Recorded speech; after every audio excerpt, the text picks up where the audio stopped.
주일 오후 원어 말씀 훈련, 오늘 제목은 외식과 위선과 거짓의 원어적인 의미와 해석, 연관관계를 한번 살펴보기를 원합니다. 이 원어적 분석에서 첫째, 외식은 식당에 가서 밥 먹는 그런 외식이 아니고 카네퍼라고 히브리어로 그러는데 기본 의미가 더럽히다, 오염시키다, 불경건하다 뜻입니다. 욥기 8장 13절에 하나님을 잊어버리는 자의 길은 이와 같고 외식하는 자의 소망은 무너지리니 그랬어요. 내면은 부패했으나 겉으로 경건한 척하는 상태. 그래서 외식하는 서기관들과 바리새인들이요, 그래서 겉에는 회칠을 해서 하얗게 보이지만 안에는 썩은 뼈로 가득하다 한 그 상태로서 땅을 오염시키는 행위와 같은 어근을 사용합니다. 그래서 외식은 단순한 연기가 아니라 영적 오염입니다. 헬라어로는 히포크리테스라 그러는데 기본 의미로 무대 위에 배우가 자기가 아닌 다른 사람을 연출하는 것을 말합니다. 그래서 고대 그리스 연극에서는 배우들이 가면을 쓰고 연기를 했대요. 실제 자신이 아닌 다른 인물을 연기하는 자로 의미로서 예수님이 바리새인들이 가장 많이 사용하신 단어입니다. 저 어떤 그 여자 이름은 모르겠는데 그 악역만 했어. 못된 시어머니 역할만 하고 막 그렇게 했던 그 배우가 그렇게 유명한 배우도 아닌데 그래 좀 보는 사람은 아는 사람인데 식당에 앉아 있으니까 등짝을 탁 때리더래. 누가 어떤 할머니가 와갖고 아니 드라마에서 해간 거를 갖다가 실제로 그렇게 알고 못된 시어머니라면서 등짝을 때렸대. 그래 그걸 보면서 자기가 그래도 연기를 잘했구나. 자신이 아닌데 그걸 보고 드라마에서 했던 역을 보고 실제로 그 사람 보고는 그걸 때렸다는 거 아니에요. 그래서 다른 인물을 연기하는 자다. 마태복음 23장 27절에 외식하는 서기관들과 바리새인들이여 회칠한 무덤 같으니 겉으로는 아름답게 보이나 그 안엔 죽은 사람의 뼈와 더러운 것이 가득하도다. 외식은 겉과 속이 다른 이중적 존재 상태입니다. 외식은 내면의 진실함이 없이 겉모습만 경건한 척 꾸미는 것.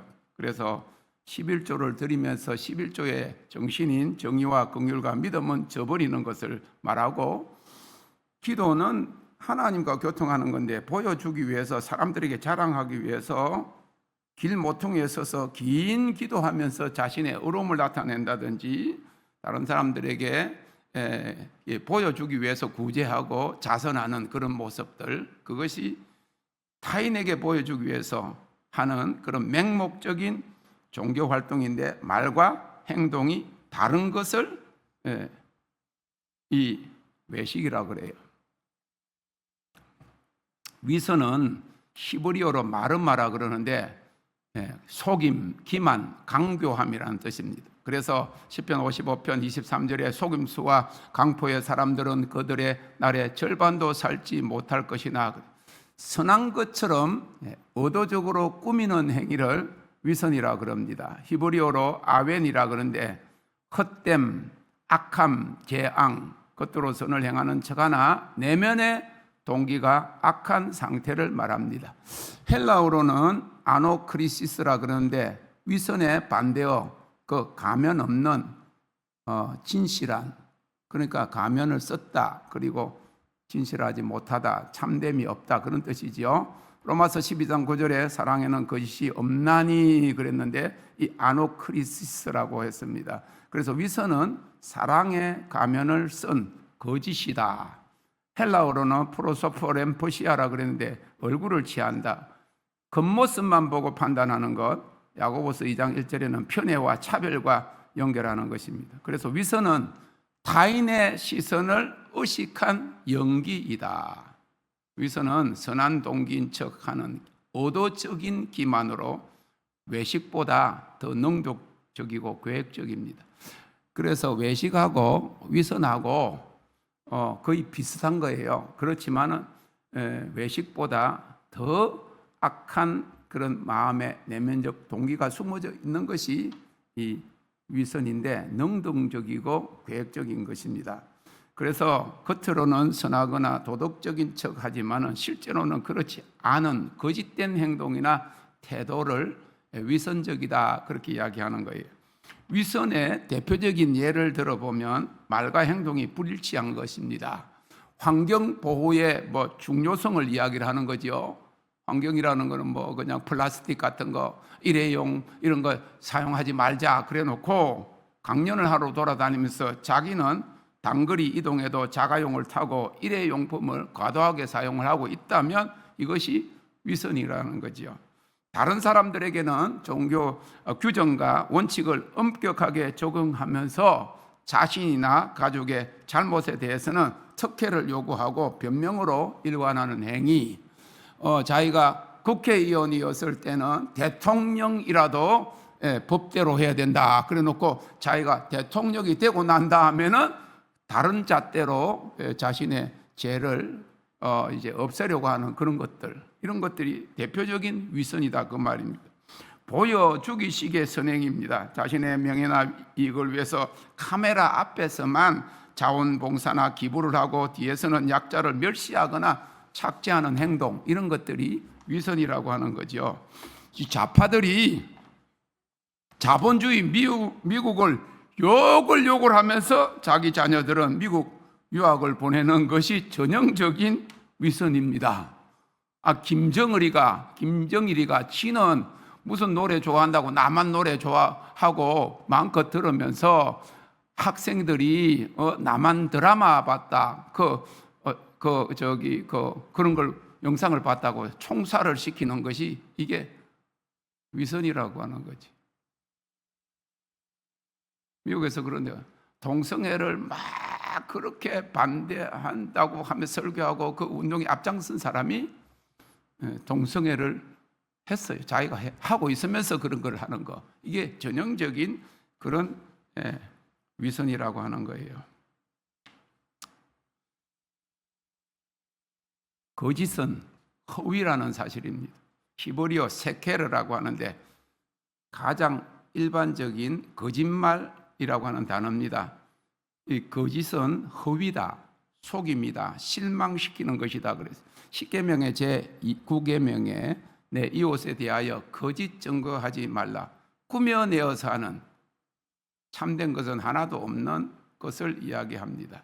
여기서 거짓은 세케르라고 하는데 실제하지 않는 것을 실제하는 것처럼 말하는 행위가 거짓입니다. 히브리어는 카자브라 그러는데 의미가 실망시키다, 배신하다, 단순한 사실의 왜곡이 아니라 관계를 배신하는 행위로서 거짓을 말합니다.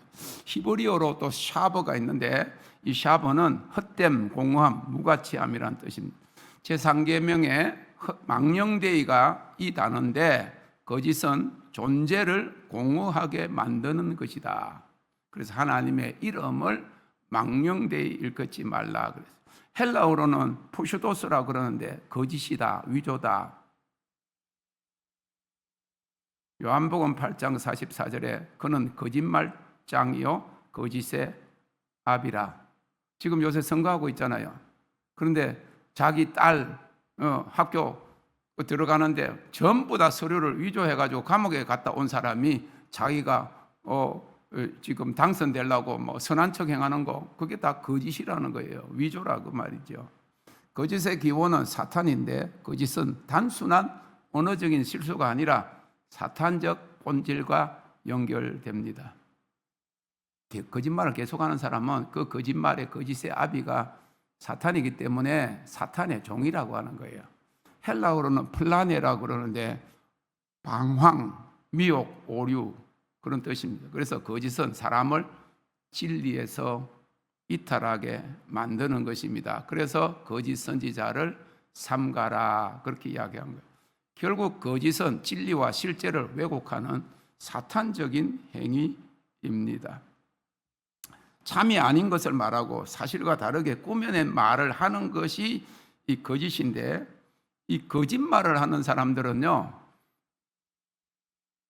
몇 가지 특징이 있대요. 여러분 심리 수사 프로파일러는 아니지만은 그 사람이 참말을 하는지 거짓말을 하는지 보는 것 눈을 똑바로 안 바라본답니다. 그리고 조금 더 능숙한 거짓말쟁이는 오히려 딱 눈을 부릅뜨고 바로 본답니다. 그러니까 조금 비정상이지, 그죠? 그리고 손으로 입을 이야기하면서 손으로 입을 가리거나 코와 얼굴을 자주 만지면 오해받을 수가 있어요. 불안하니까 자기 거짓이 드러날까 봐 자꾸만 코를 만지고 얼굴도 만지고 손으로 입을 가리고 그런 행동을 한답니다. 거짓말 탐지기 하지 않아도 수사관들이 그런 걸 보는 거예요. 그리고 이 세관을 통과할 때 보통 사람들은 그냥 통과하는데 그 딱 얼굴 보고 심리가 좀 이상하게 막 이러면 그 사람을 딱 해가지고 가서 보면 마약이 있든지 아니면 뭐를 숨겨가 들어오든지 그렇게 되는 거예요. 그리고 누가 물어보면 대답하기가 곤란하면 거짓말을 하면 대답하기 곤란하면 헛기침을 한답니다. 그냥 뭐 그 말을 끊으려고 그러고 말을 끝을 흐리고 그리고 또한 그 말을 다른 데로 돌린대. 아, 오늘 날씨가 좋군요. 그러든지 뭐 이렇게 돌리는 거. 그것이 거짓이 참 진리와 반대되는, 그런데 그 거짓말을 자꾸만 하다 보면 자기가 거짓말을 하면서도 그 거짓말을 자기가 진짜인 것으로 알게 되는 거예요. 그걸 갖다가 과일 맞은 양심이라고 그럽니다. 그래서 이 세 개념, 외식과 위선과 거짓, 우리 교회는 그런 사람이 한 사람 없기 때문에 내가 과감하게 이야기하는 거예요. 외식은 히포크리테스, 행동, 모습이 타인에게 보이게 하기 위한 이중성을 이야기를 합니다. 두 번째로 위선은 마르마 아웬이라고 아까 설명, 동기, 의도가 내면에서 출발하는데 기만성, 남을 속이려고 하는 거죠. 그 다음에 거짓은 셰케르, 푸슈도스인데 언어와 진리가 실제를 왜곡하는 거예요. 완전히 생 거짓말을 하는데 허위를 말하는 것입니다. 그래서 이 세 가지가 연관관계가 있는데 삼각구조입니다. 거짓, 이 뿌리가 거짓이에요. 거기에서 외식과 위선이 나옵니다. 내면 동기가 외면 행동으로 나타나는 인간의 타락한 자아인 것이 거짓이 뿌리인데, 요한복음 8장 44절에 너희는 너희 아비 마귀에게 났으니 그 아비의 욕심대로 너희도 행하고자 하느니라. 그는 처음부터 살인한 자요 진리가 그 속에 없으므로 거짓말을 할 때마다 제 것으로 말하느니 이는 그가 거짓말쟁이요 거짓의 아비가 됨이라. 거짓은 사탄의 본질로서 에덴에서 사탄은 거짓으로 시작했습니다.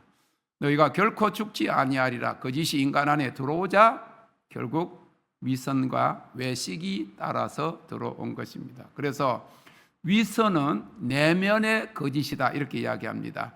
거짓이 동기와 의도 안에 자리 잡은 것으로서 선한 척하지만 실제로는 자기 영광, 안정과 인정과 이익을 추구하는 것이죠. 바리새인의 기도, 금식, 구제가 이에 해당됩니다. 그 다음에 외식은 외면의 거짓입니다. 거짓이 행동과 표현으로 나타난 것인데 내면과 다른 겉모습을 의도적으로 연출하는 것입니다. 그런데 관객이 다른 사람들이 있을 때 작동하는 것이 거짓입니다. 자, 예수님의 이 외식과 위선과 거짓에 대한 태도를 우리가 볼 수 있는데, 마태복음 23장에 보면 예수님은 바리새인들에게 화 있을 징조를 7번이나 선언하십니다. 외식에 7가지 패턴이 있는데 천국 문을 막는다. 다시 말해 자신도 안 들어가고 남도 못 들어가게 한다. 과부의 가산을 삼킨다. 종교팔이 하는 겁니다. 약자를 착취하는 것. 개종자를 지옥 자식으로 만듭니다. 거짓 신앙을 전수하고 거짓 가르침과 거짓 길로 인도하는 것입니다. 맹세로 속입니다. 언어적인 거짓입니다. 11조는 늘이나 정의와 긍휼과 믿음을 저버리는데 겉은 깨끗하나 속은 탐욕이 가득합니다. 외식의 본질이 그러합니다. 회칠한 무덤이라 그랬습니다. 그것은 외식의 완성이라고 볼 수가 있습니다. 예수님은 이 모든 것의 뿌리는 자기 사랑이다. 이 빌라우티아, 자기 사랑에서 그렇게 반로한다, 그렇게 이야기했어요. 내면의 이 작동이 어떻게 이루어지는가 하는 그 메커니즘을 보면 두려움과 욕망의 발로로서 진실을 숨기고 싶어하고 선한 동기인 척하고 겉으로 연기하는 것으로서 반복될수록 굳어져서 양심에 화인 맞게 되는 것입니다. 그래서 디모데전서 4장 2절에 보면 자기 양심이 화인을 맞아서 그랬어요. 치유와 반대되는 개념입니다. 진리와 반대되고 참과 반대되는 거죠. 외식은 진실성과 반대되는 겁니다. 진실성은 곧 영과 진리로 하나님을 예배하는 것입니다. 위선은 순전함을 이야기하는데 거짓은 진리와 반대되는 것입니다. 에메터 알레테이아라고 해서 내가 곧 진리요 길이요 진리요 생명이니 그래서 진리신 주님 외에 다른 구원이 있다고 하는 그런 배도의 길로 들어서면 그 안에 모든 외식과 그 위선과 거짓이 자리 잡고 있다고 하는 겁니다. 우리가 이 외식과 위선과 거짓에서 치유받는 길은 빛 앞에 나아가는 것입니다. 그가 빛 가운데 계신 것 같이 우리도 빛 가운데 행하면 우리가 서로 사귐이 있고 그 아들 예수의 피가 우리를 깨끗하게 하시느니라. 그래서 자기를 바로 아는 것입니다. 외식과 위선은 종종 자신도 모르게 자기 안에서 야비한 생각이 갑자기 나오는 거예요. 시편 139편 23절 24절 하나님이여 나를 살피사 내 마음을 아시며 내게 무슨 악한 행위가 있나 보시고. 다윗은 그렇게 했어요. 우리 안에 아직까지 완전히 속량 구속되지 아니한 우리 안에 그 품성 가운데서 이렇게 외식과 나는 의도적으로 그러지 않는데 내 안에 그런 요소들이 갑자기 나올 수가 있다고 하는 거예요. 사람의 심리를 알게 되는 거예요. 하나님을 알게 되고 말씀이신 진리를 알게 되면 진리이신 하나님을 알게 되면 진리와 반대되는 것을 알게 되는 것이 영분별이에요. 그런데 여기에 보니까 뭐라고 이야기했는가 하면 자기 인식이 필요하다는 거예요. 외식과 위선이 종종 자신도 모르게 작동한다는 거죠. 진리 안에 거해야 됩니다. 진리를 알지니 진리가 너희를 자유케 하리라. 그래서 거짓과 위선과 외식은 모두가 묶는 것입니다. 묶는 것. 자신을 묶어 놓는 거예요. 그래서 진리만이 자유케 합니다. 할렐루야. 이 세 개념의 영적 본질은 거짓은 진리신 하나님을 부정하는 것이고 위선은 선하신 하나님을 흉내내는 것이고 외식은 거룩하신 하나님을 연기하는 것입니다. 그래서 이 세 가지 모두 공통점이 있는데 하나님 없이 하나님처럼 보이려는 시도입니다. 그리고 그 반대는 하나님 앞에 서 있는 그대로 서는 것입니다. 진리가 너희를 자유케 하리라. 이것이 진정한 예배요 자유함입니다. 하나님은 영이시니 예배하는 자가 신령과 진정으로 예배할지니라. 너희가 내 말에 거하면 참 내 제자가 되고 진리를 알지니 진리가 너희를 자유케 하리라. 아멘. 주님을 찬양합니다.